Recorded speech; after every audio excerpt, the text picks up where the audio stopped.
And today, I want to talk about why time management feels impossible. And I want to do it in a way that doesn't turn us into productivity monks. We're keeping it basic, we're keeping it practical, and most of all, we're keeping it survivable. Time has existed for a while, before smartphones and deadlines and before the meeting that could have been an email. Humans have used sundials and water clocks, mechanical clocks, and we've been tracking time for centuries, and still somehow we act surprised when it passes. Everyone gets 1,440 minutes a day. We spend on average 8 hours sleeping, which is, hold on, I don't do math on video. Okay, fine. That leaves 960 minutes, which sounds generous until you lose 40 of them staring into the fridge like it might explain your life choices. And then suddenly, it's 9 p.m. and you're asking that very dangerous question, what did I actually get done today? Here's the thing most time management fans gets wrong. Time is not the problem. The problem is decisions. What? Yes. You don't wake up tired because you lack discipline. You wake up tired because your brain immediately starts negotiating. What should I work on first? Should I answer email? Is it urgent or just loud? Do I start now or after one more scroll? How about that?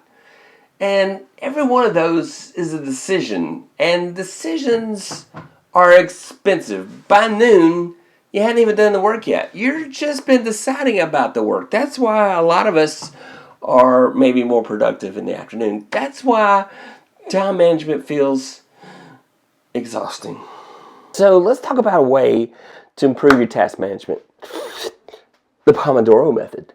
25 minutes of correction. Let's make that 25 minutes of focused work. 5 minutes of rest or break every 30 minutes. What? Yeah, so you got a task that you really need to get done.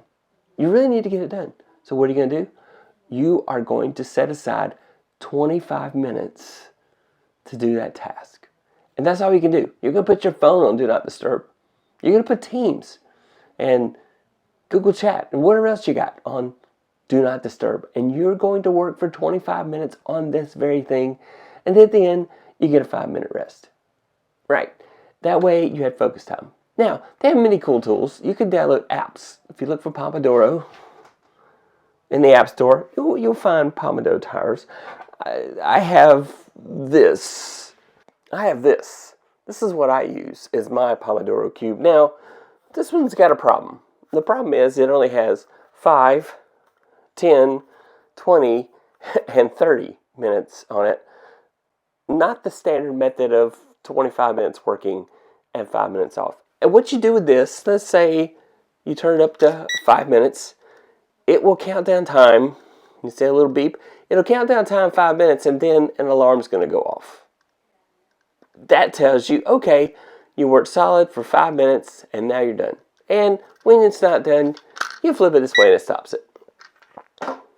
That's one way to get focused with the Pomodoro method. And this is why the Pomodoro technique works. It was invented in the late 80s by Francisco Cirillo using a tomato-shaped kitchen timer because apparently Italians were winning at life. So,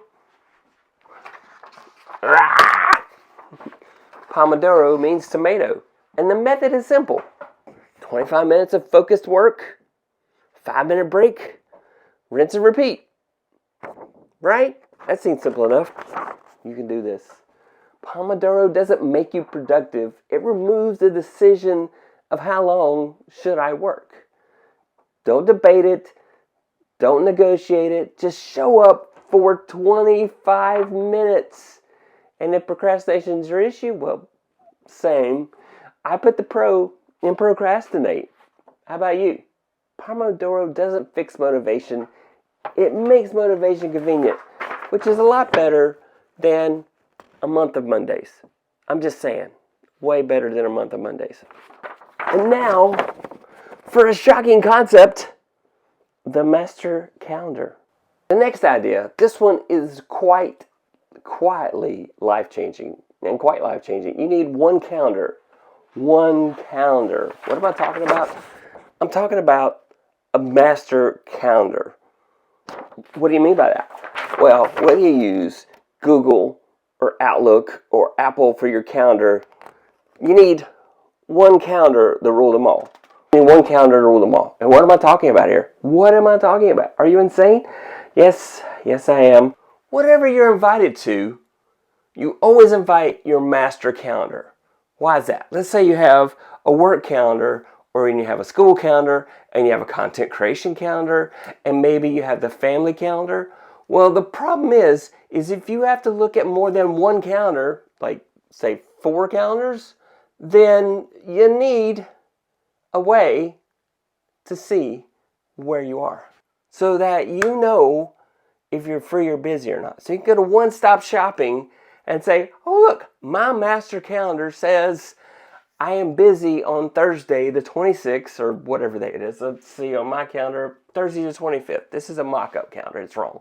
So if I'm busy Thursday the 25th on my master calendar, then I know what I got going on. I can check one place. And how do I get there? I invite this calendar to every meeting I do. Every meeting I do. Every meeting. Is that insane? Yes. Why do you have so many calendars? You should only have one calendar. But if you have to have calendars in multiple places, then invite your alter ego master calendar to everything you do so that you are ready. Got it? Not 5 calendars, not mostly in your head, not a sticky note with aspirations. No, this is your master calendar. Everything goes here. Everything. Classes, deadlines, meetings, doctor's appointments, work blocks. Why, even rest goes in this calendar. And if you have other calendars, that's fine. Just make sure your master calendar self is invited to every meeting. And if it's not on the master calendar, it's a suggestion. And suggestions are very easy to ignore. So therefore, the master calendar removes the decision of, what am I supposed to be doing right now? Your past self has already decided. Now here's an idea that sounds silly, until it saves your sanity. What do I mean? Schedule meetings with yourself. What? Yeah. Schedule meetings with yourself, aka time blocking. What's time blocking? Time blocking is when you schedule meetings with yourself and say, I'm going to work on this for an hour. Not, I'll work on it this weekend. No, that's not acceptable. No, and not, I should probably start soon. If you've got a due date, you know something is due, then you need to figure out when the actual time is. And so here's a trick that I do. So let's say, for example, I know a project is due in 2 weeks. I will schedule something on my calendar way ahead with myself to plan it, to go through it, to see how long it's going to take. I may have to schedule meetings to work on it with others. I hope not. But another meeting to finish it. These are meetings that I schedule with myself ahead of time to make sure I stay on track. What? I know, right? This is crazy. What do you mean? Yeah, because if you are working on something and it turns out you waited to the last minute and it takes 2 hours to do, but your deadline is midnight and you started at 11:30, no, that's not going to work. This removes the daily negotiation of, should I work on this today? The answer is already on your calendar. Remember that master calendar I talked about earlier? Respect the past you. They're trying to help. That message from the past is coming in and says, Roy, here's an idea that ties all together. Let's go get to work on this right now, right now, right now. Time blocking. And You can take the Pomodoro cube and put it all together in that time blocking period and say, hey, this is what I'm doing. See, time management isn't about time. It's about reducing decisions. The Pomodoro removes how long. And then the calendar, oh, sorry, not the one that's a month on Mondays, but the master calendar tells you when, what now, what am I do now? And then scheduling removes, you have that one calendar to remove them all. When should I start? You don't need more motivation. You just need to start. You need fewer decisions. You need a life that's easier to manage. Don't you? The goal of time management is not productivity, it's peace. When systems decide in advance, your brain can stop negotiating and just do the work. What? Yes. Just do the work. If time management feels exhausting, it's because you've been asking your brain to make too many decisions all day long. Constantly asking your brain, decide this, decide that, decide this, decide that. Every day.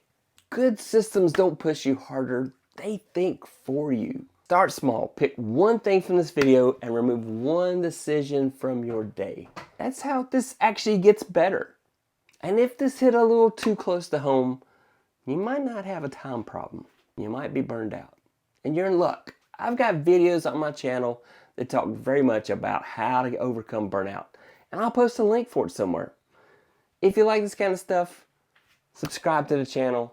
I'd love it if you'd subscribe to the channel. But most of all, get the help you need. Work on that time management there, okay? Bye. By the way, this would be a great time to subscribe to my channel and watch my next video.